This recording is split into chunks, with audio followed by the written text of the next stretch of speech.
مرحبا.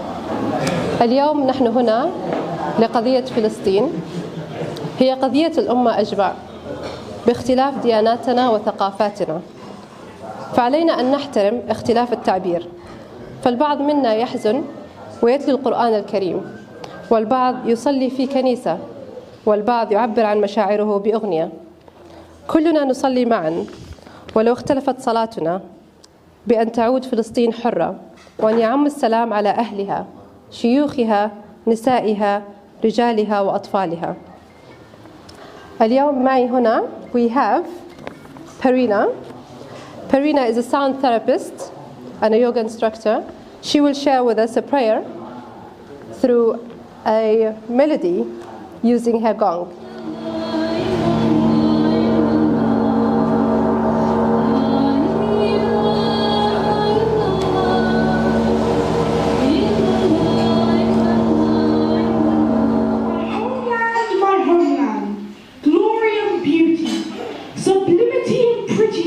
Are in your hills. Life and deliverance, pleasure and hope are in your atmosphere. That I see you, safe and comfortable. Sound and honor, will I see you in your eminence, reaching the stars. My homeland, my homeland. If you could stand by me like yesterday, I'd find the strength to carry on. So let your spirit shine along the way, and our day will surely come. Ready? Danny, if you would like to read, we'd love to have you up here. Just as pride comes before a fall, misplaced trust can kill us all. No government can be your friend when it takes the truth and it starts to bend. أمينة شاعرة يمنية, Yemeni poet. أمينة زارت فلسطين. She visited Palestine وكتبت ذكرياتها وتجاربها. She wrote about her experience and her travel in a journal, and she will kindly share some of these with us. تفضلي أمينة. So I do have a Liverpool accent, so I hope you do understand me. Okay, so I did visit Palestine 2018 with an organisation called CADFA, and it was a student exchange with French students, Palestinian students and British students. So do check them out, because if you've got young people in university, they can still go on these exchanges. I went on this exchange because I wanted to learn more about the political but also social aspect of the Palestinian cause. I wanted to learn more about how does illegal settlement work, how does it operate. Of course, I was about 19 at the time, and I learned that this is not two sides with two guns in two hands. This is strategic planning over years. One example that I remember is that the illegal settlements live right at the top. And as you know, Palestine is a very rural place. So what they did, instead of putting the illegal settlements right at the bottom, they put them right at the top, so that when they throw their garbage, where does it go? So that people can then pick up their bags and head home. Water, for example. So I saw the first refugee camp, and I said to Manadam, I said, who lives here? He said, Palestinians. But I said, it's refugee camp. He said, yeah, Palestinians who used to live here and now have become refugees. And obviously at the time at 19 in university, trying to understand what this language means and how does this happen.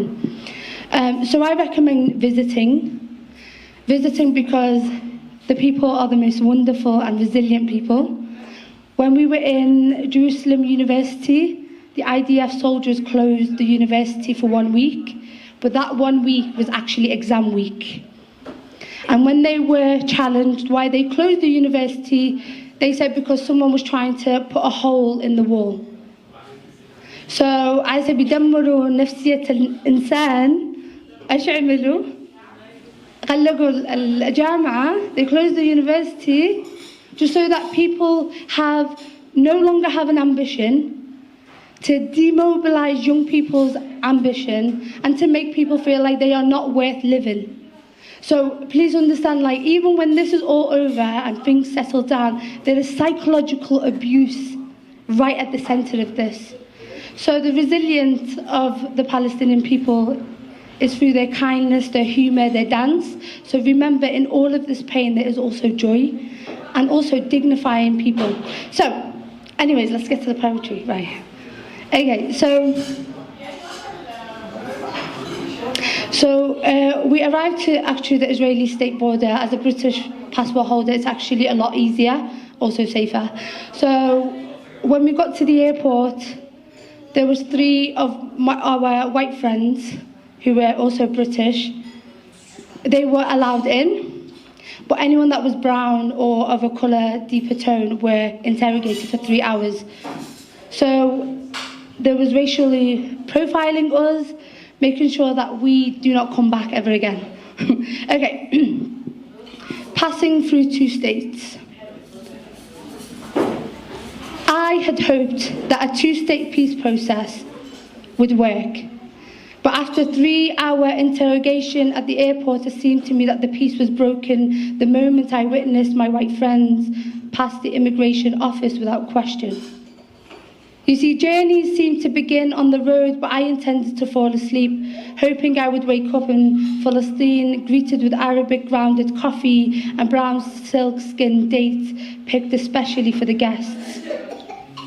But the sirens of the ambulance woke me up, and I opened my eyes to find my head resting on this window with my headphones had fallen out. And the cars clustered to one side to give way, and a flashing light rushed through the traffic. I noticed that Star of David fluttering in the wind out of the car windows.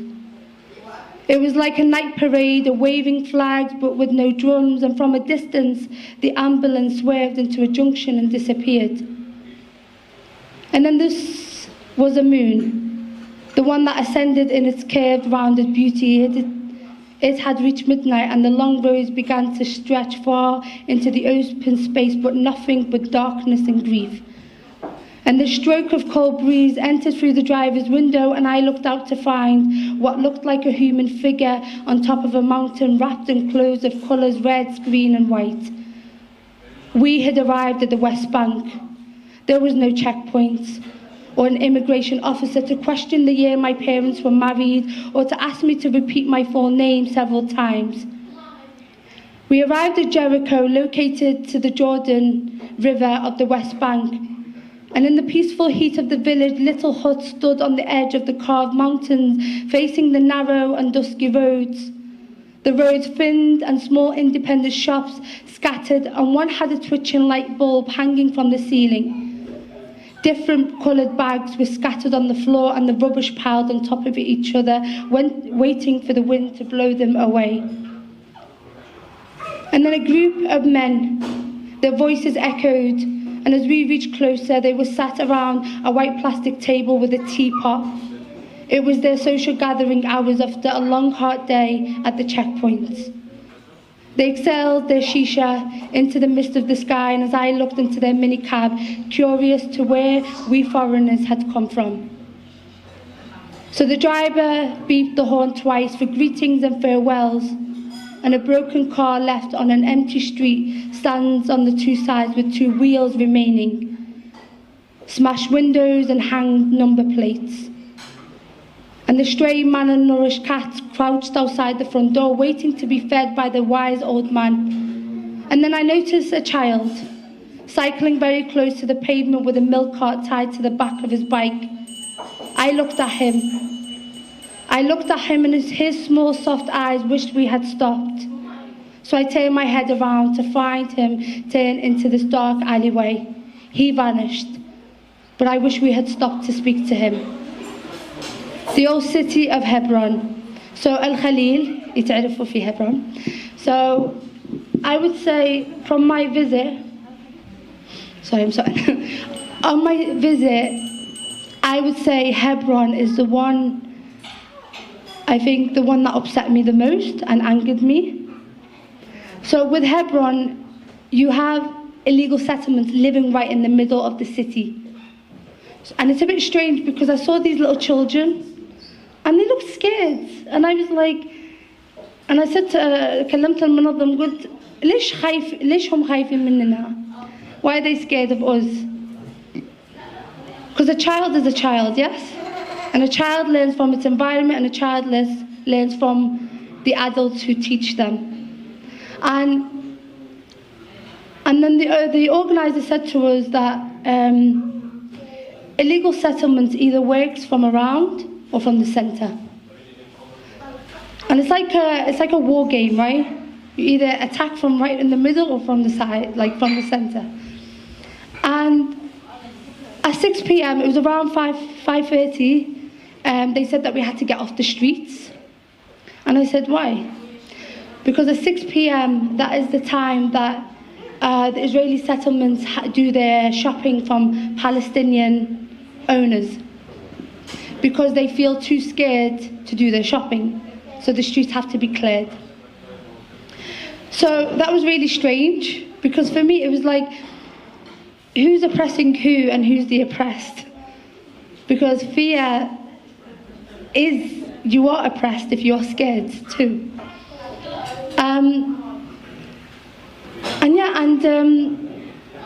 And as you know, Al-Khalil has all these markets where Palestinian owners have owned for many centuries. And there was only one shop left right at the bottom of the road.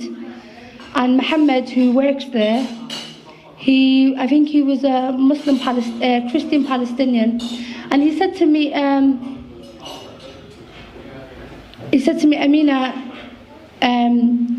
the thing is with any part of illegal occupation, it's not about people knocking at the door and saying get out. First they'll throw rubbish, the second they'll cut the electricity, the third they'll hire the rent. It's about choice, wanting to get out of your own business, wanting to get out of your own home.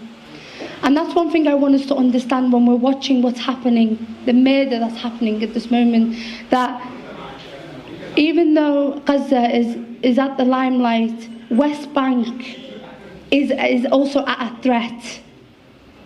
And when we do call people this open prison, it's not an open prison, because if you are in prison, then you are a prisoner and you have committed crime.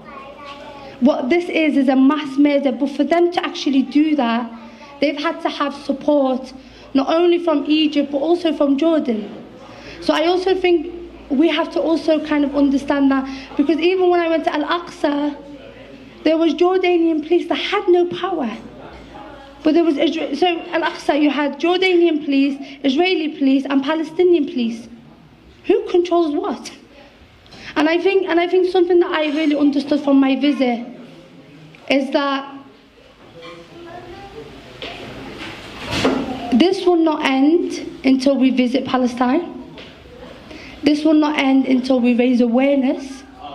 And when this cools down, the protesting tends to disappear.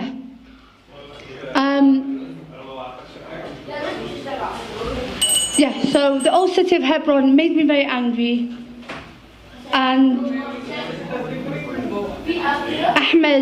Ahmed said to me, and this is what he said to me, the worst life in occupation is not only occupying our lands, but our lives. So it's not just about land, it's about life. So I was thinking to do something a bit more poetry, not the story.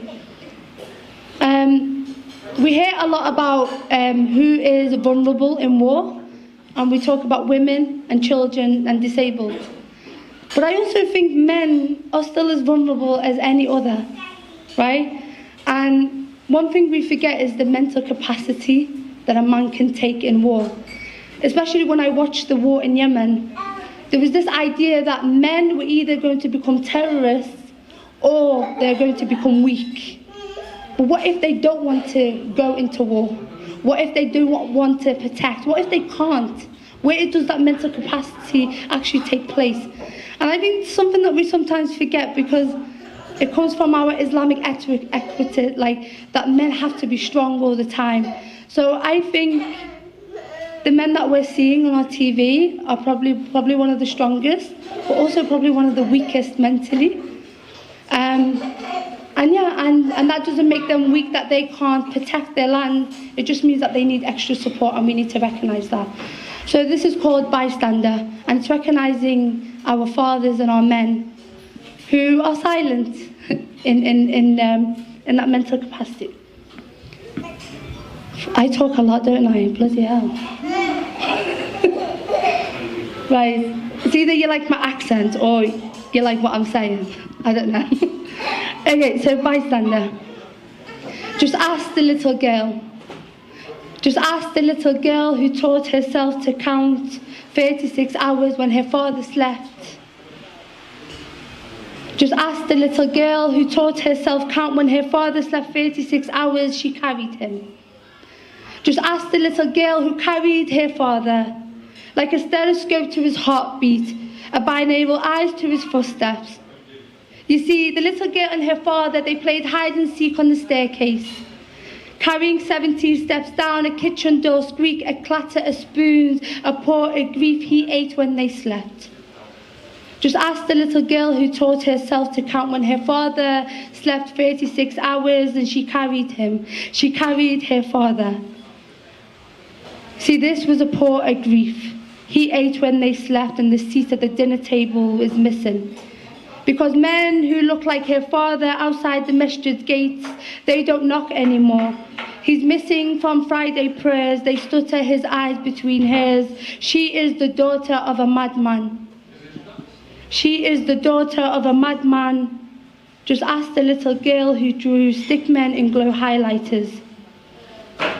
Just ask the little girl who gives her mother a bath, ranking up her toy soldiers against the shoreline, enough to take the ocean and her men from drowning.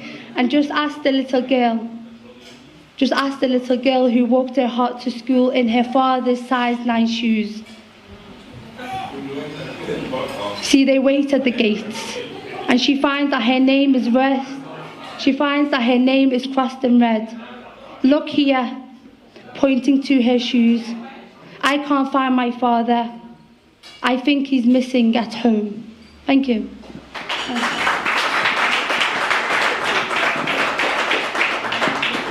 Shukran. Thank you very much, Amina, and we love your accent, we love everything you say, we love the stories that you've shared. Of course, it's a very sad time, but our duty is either raise our awareness, our voices, pray, anyhow. Muslims, we pray, Christians pray, even Jewish people pray, and even some of the Jewish community here are against what's happening in Palestine. We'll keep praying, we'll keep hoping for peace, inshallah. Thank you very much. Thank you for everybody who attended here. Please enjoy the rest of the evening. Thank you.